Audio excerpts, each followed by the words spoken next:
Hi, welcome to Leaving 99, today's Bible study devotional.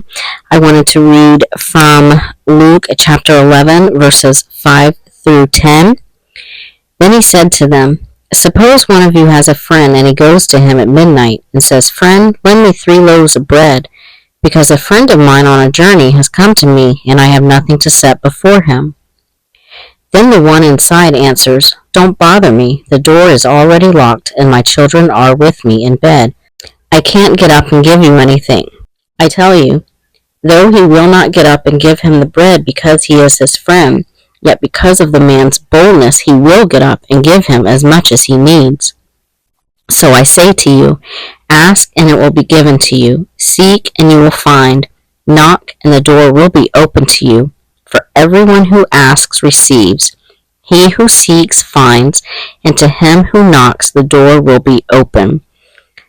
I really liked this because when I used the Life Application Study Bible, and the commentary reads, "Persistence or boldness in prayer overcomes our insensitivity, not God's.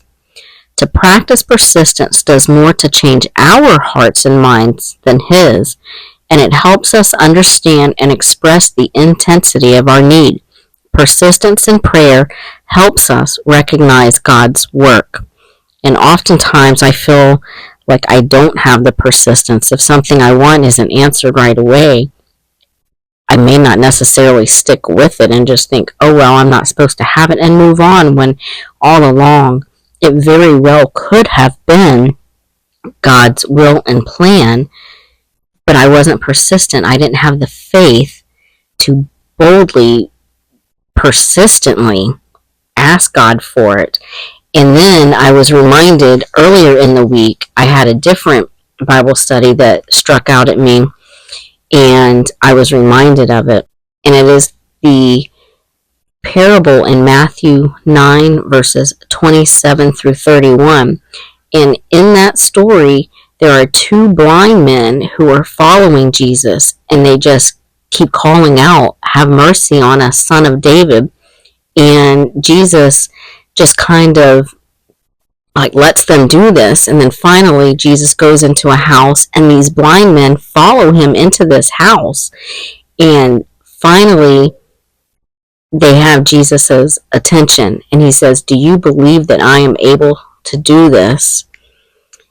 And I'm not even sure that they asked him to heal them. They just said, "Have mercy on us." And so when he asked him, "Do you believe I'm able to do this?" without hesitation, they said, "Yes, Lord." And then he touched their eyes and said, "According to your faith, it will be done to you." And their sight was completely restored. And in the commentary, that's when I first started thinking about persistence, I think, because the commentary said Jesus didn't respond immediately to the blind men's pleas. He waited to see if they had faith.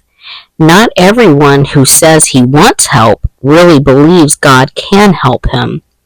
Jesus may have waited and questioned these men to emphasize and increase their faith. When you think that God is too slow in answering your prayers, consider that he might be testing you as he did the blind men. And it ends by asking, do you believe God can help you, and do you really want his help? And it made me think that in putting these 2 passages together, that do I really want what I am asking God for? And even though I keep coming back with the same prayer, yes, I do really want it, and it increased my faith to be persistent.